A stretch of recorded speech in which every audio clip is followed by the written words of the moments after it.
went to Westside High School. Worked in this building when I was in high school for Sadlers Creek BBQ.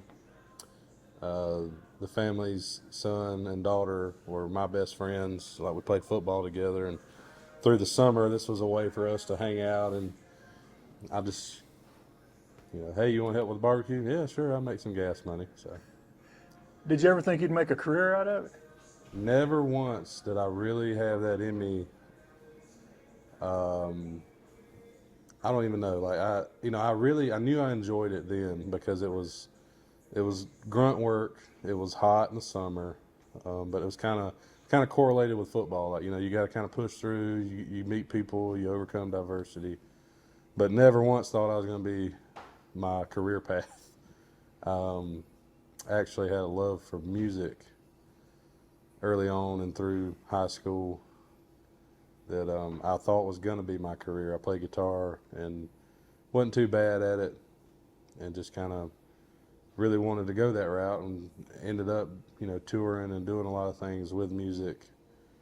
But when COVID happened, that completely shut that out. And then that's what kind of led me back to barbecue. And did anybody encourage you? Who encouraged you to get into this? So when I started doing it, it was just like the whole thing with barbecue is like when people eat it and they react in a way that they're like, wow, this is the best food I've had. That's what it's about. It ain't about nothing else. It ain't about being cool. It ain't about, because, so that kind of built a, I don't know, like a fire in me, just because I wanted to keep chasing that cool, like, camaraderie feeling. And through the time I had built up and learned and doing more and more, a guy that was eating with me, who is now my business partner, Brian Latham, he owns Besto in Anderson, also another great local business. But he came to me one day and was like, brother, like, why are you working full time and you're not doing this all the time? And I'm like, well, I'd love to, but I don't know. Hey, I had never opened a restaurant or ever had any, kind of business end of it. Well, he believed in me enough to help me along, and here we are. We just got through a year of being here, and we ain't let off the gas since we put it in the wind. Did you know any other barbecue cooks? Yeah, so early on when I was learning a lot of things over in Fountain Inn, a fella named Tay Nelson runs Bobby's Barbecue right on Main Street, Fountain Inn. Probably one of the nicest people you'll ever meet. He was gracious enough. I looked up what he had going on and recognized it was real similar to what I wanted to do. And I just called over there. His wife actually answered the phone, and I was like, hey, I'd love to come over and meet y'all and just kind of see how. And they're like, yeah, come on. Like, wholeheartedly invited me over. So my dad and I went, and we ended up spending like 3 hours talking that night. But he really helped me along early on, just kind of telling me things, I remember he always used to tell me cooking's the easy part. And I was like, man, I'm trying to get this brisket fat just right. He's like, nah, man, cooking's the easy part. Well, now I can say, yeah, he said so, because cooking is the easy part. But yeah, I'd say definitely him. A tie with that also, he and I went to Peachland, North Carolina together one day. A guy I'd been following on social media, really loving what he was doing. Again, similar to what I wanted to do. And I linked up with him and said, hey, Tay and I are going to come out. And he was like, come on. Drove almost 3 hours, probably 45 miles past Charlotte, in a town called Peachland, and John G's Barbecue. That morning, Garen Kirkman and his wife, Kelly, they literally rolled out like the red carpet treatment. We got to skip the line. We got the first big tray of food. And I promise you, like, I remember sitting down and eating that food and like just having this religious experience that, I kind of thought I was doing pretty good with what I was making. And then when I ate their food, I'm like, holy moly, we're back to the drawing board. Like, just unbelievable barbecue. And he's still my favorite. Garen's one of my really close friends now. We're actually getting ready to fly to Houston this weekend for the Houston BBQ Festival. But just people along the way, it's kind of, I always tell folks also, like, if I had to do it again, I don't know if I'd have the same luck. Like, everything has fell in the tracks that it's supposed to. You mentioned you're going to Houston for the barbecue festival. Tell me about those festivals. Also, tell me about the Texas barbecue. That's what you're kind of famous for. I've been noticed by some national people. I don't know why, but it's really humbling. But so the festivals, it's something I got into.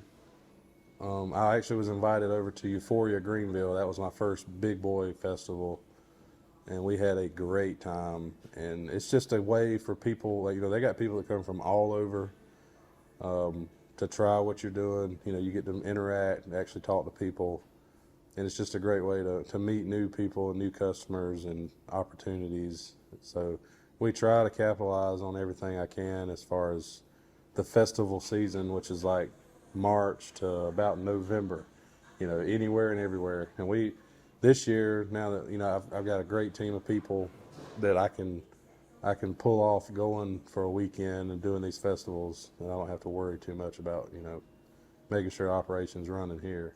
I don't know, like, it's something I wanted to work towards too also, because the camaraderie and like the people.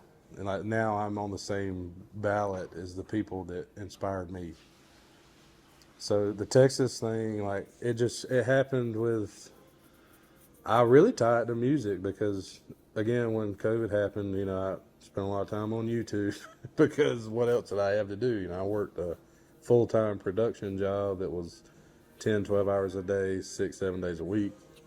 And now I have nothing to do. So I stumbled across, like I was looking at some different stuff and different ways to cook barbecue and just researching, and came across a video of a guy that had spent a 24-hour day at Franklin Barbecue, Franklin in Austin. He's the pioneer of a lot of it. A lot of people don't give him the credit he deserves, I don't think, but he's one of my heroes. And it blew me away. Like, I'd never seen barbecue that way. I'd never seen pits that are that way. The offsets, the lines of people, and then like the music was tied to it. Austin's a huge music town, and it really attracted me. So I kind of emulated what I had seen him do, and that's what led me to meet the other people around that were in the similar style of food. And we just built on it, did our thing, salt, pepper, burning real wood. That's what I was going to ask you. What distinguishes Texas style barbecue? I would definitely say primarily, Texas is built on beef, beef ribs, brisket. Used to be like shoulder clod. You don't see that much anymore. Aside of that, I would definitely say the seasoning, which is real basic.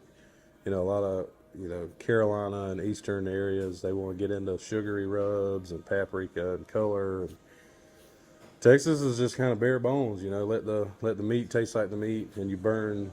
They primarily, a lot of them like use mesquite, a lot of pecan and post oak, which I actually used post oak for a while, but it doesn't grow native to us. So my supplier kind of dwindled, and now we use all hickory because it's pretty abundant. But I would definitely just say it would boil down to the seasonings and the way things are cooked. And it just kind of gives a totally different flair. Of course, like the way we serve is a different, like you don't go to a lot of places and it's deli style for barbecue. You come in, say you want a pound of brisket, we're going to turn around, pull out a brisket and slice it right in front of you. That I feel like that's a part of Texas inspired stuff that kind of sets apart. Speaking of your brisket, that's what I've heard a lot of people talking about. In fact, Anderson County Administrator Rusty Burns said he never liked brisket till he tasted it here. That's awesome. Yeah, I would say that was another reason I wanted to follow that vein of Texas barbecue, because honestly, a pork butt, stuff like anybody could throw one on. You let it go long enough, it's going to be good to eat. Like, it's really not hard. But brisket is a fickle piece of meat. Like, so many things I had to learn along the way to get to where I feel pretty good about it. And like now, I mean, it's just like walking a dog. But I can remember those nights, and I worked full time till 5 in the afternoon. Go home, I'd light the fire, and I'll be up all night. Spend 12, 14, 16 hours, and then I'd cut into it, and it'd be like, this is pretty good, but it's not where I want it. But I just spent a whole day, And the money on the brisket. yeah, beef, like, golly bum, it's expensive. But yeah, I don't know, like, I felt accomplished once I could cook it to where I felt like people would enjoy it. And it's shown, like, a lot of people really enjoy what we do, and that's a humbling feeling for sure. What do people buy the most of? What are people's favorite things to order here? Honestly, it's across the top would be brisket, pulled pork, and our pork belly burn-ins. So I started digging into pork belly because, one, it is a delicious bite any way you want to make it. And when we first got here, I was trying to draw people because, again, it was all new. I didn't know how we were going to get people out here to eat. Didn't know how things were going to pan out. So I had that kind of as a secret weapon, if so to speak. First day I did pork belly burn-ins, we sold the entire batch in like 30 minutes. And then when people ate them, they were like, oh man. So the next week, those people bought double the amount, and it honestly turned into a monster. And I'm thankful for it, but it's frustrating because it's a lot of work. But I would say, we have a lot of people come for the burn-ins too. Like, they'll hear about us and they'll say, oh, so-and-so told us to get the burn-ins. And it's a good little add-on too, if you want to get, a brisket plate and add a 1/4 pound of burn-ins or something. But that's definitely the top 3 every week. I've also heard that y'all made a decision to have larger sides than a lot of places you order, where you just get a little cup or something. Yeah. So again, that fell into a business side of things. Like, restaurants have to be smart on, their portions. But honestly, when I worked for Jim Holbrook here, he used to load people up. Like, you would get like a quart of slaw on a plate. Obviously things have changed since then, but I always feel like people need to come in and eat and feel like they left with a good experience. Like, that's the whole name of the game. So if you come in and you get a small portion of a side and you paid, a decent amount. This isn't cheap food by any means. I just felt like it was something we needed to do. So we actually offer an 8-ounce portion of all plates come with 2 sides. Of course, we can go up to however much you want, but I feel like that's something that does kind of set us apart because, one, like when you see the little tray, or if you want to get a platter, you can see the sides. It gives us enough room to garnish them to make them look nice, and I feel like that's part of the experience, and people have responded well to it. How long does it take you to prep barbecue? If somebody comes in here, and you're open Thursday through Saturday, right? Yeah. If somebody comes out here, how long have you been working on that barbecue they come in here to eat? People like, that's another thing. People are like, why aren't you open 7 days a week? I'm like, I am 32 years old and I've got way more gray hair than I should. We start on, well, my week starts on Monday morning. I do all my ordering, my contacting, any odds and ends I need to tie up, business. Tuesday morning, we get all of our trucks at 7 a.m. We are a U.S. Foods customer. They're great. Our food rep, Tina Collins, has been in the business forever, like, unbelievable service. But we start that morning. We get all the food in at one time, which is a lot. Like, you can barely walk for a while. Then we start trimming. We trim all the brisket, trim a few other things. And we come in Wednesday. We start cooking Wednesday mornings at 5 a.m. We're always a day ahead on proteins. And Wednesdays, usually, that's our biggest prep day because we knock a lot of the brunt out. We make our own stew. We make our house-made sausage. We make brisket chili fresh every week, collards fresh every week, of course, while cooking the meats. It's usually a good anywhere from 8 to 10 hour day. And then we open on Thursday. We start cooking every day at 5 a.m. And then we race to the finish line on Saturday. Go home, get a good, go to church on Sunday, get some sleep, and then Monday's right around the corner. A lot of people don't realize, it's a lot of time and it's just, I don't know. That was one of the biggest things that was hard for me to overcome when we opened, because originally I only wanted to be open on Saturday, but I quickly found that doesn't work with everybody. People want to eat this food, and we got to give the people what they want as best we can. So I had to adapt and learn how to prep in a timely manner and not also kill myself too. So I've heard people say there's always a line out here. When's the best time for somebody to come if they don't want to wait in line too long? So I will say a little cheat code is definitely a Thursday. Like I said, Thursdays are our up and down day. You kind of don't know. Anywhere from like 2 p.m. to 5 p.m. on Thursday. You could probably come straight in, get what you want, sit down. Sometimes that happens on Friday. It's never a pinpoint thing, but I will assure you, like, Friday dinner is busy. We do the best we can. Like I said, the team I've got, they are awesome. And we get people through pretty quick. We got plenty of seating, 2 dining rooms. But you may have to wait a minute, But I don't want to sacrifice any sort of trying to hurry along for the quality of what we're trying to do, And some people, they don't like it and they don't understand, which I get it, but that's a hill I'm willing to die on, as they say. Did you choose this location just because it's history of barbecue, or because it's not that close to town? A lot of people have to drive to get out here. So, crazy thing.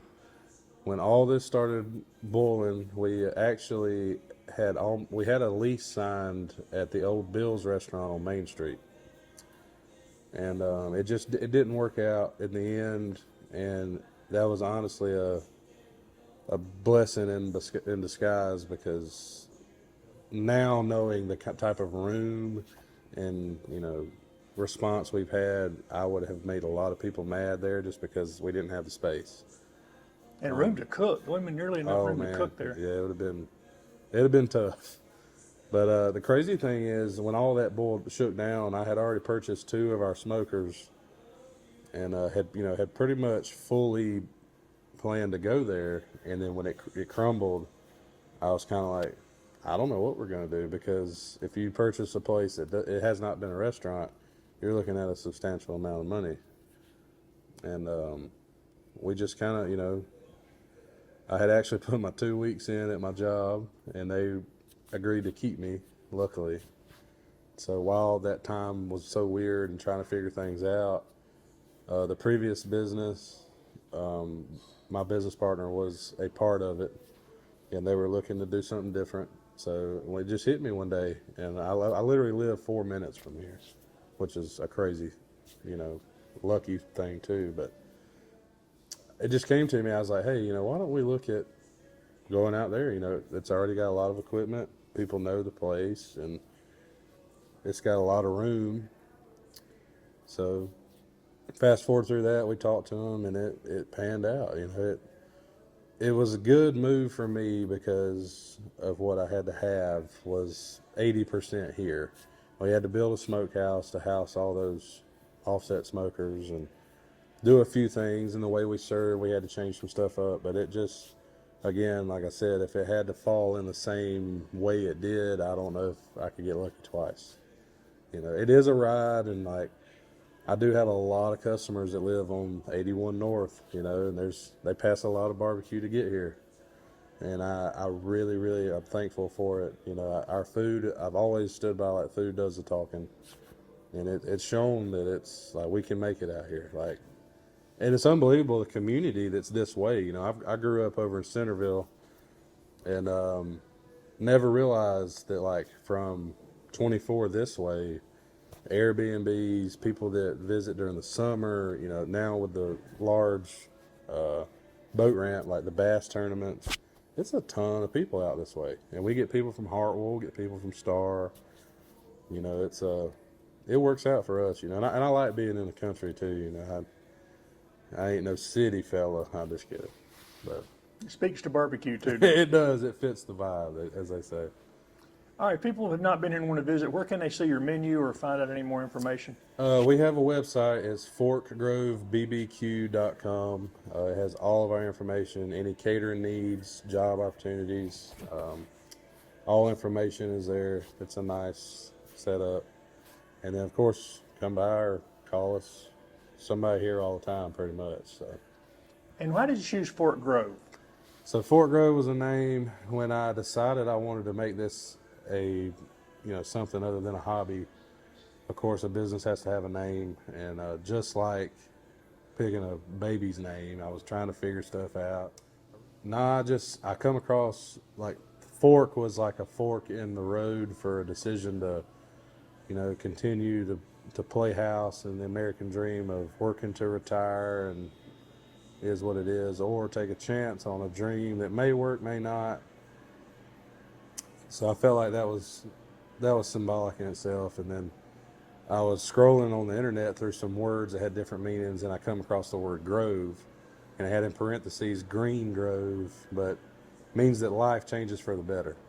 So we take this chance on a dream to make life change for the better. And I was like, that's pretty catchy. Fork Grove BBQ. I was like, that sounds cool. Stuck with me ever since 2020. And this was a dream you didn't expect, but it's turned out to be something great for you. You plan on being here a long time? Absolutely, man. I got 2 young boys, a 5-year-old and a soon-to-be 3-year-old, and hopefully they'll be interested enough to carry on the torch at some point. But yeah, I mean, this is where I'm supposed to be. I still dabble in music some, like doing some recording and whatnot. But yeah, I mean, I don't plan on going anywhere till my card comes up, I guess. Time to check out.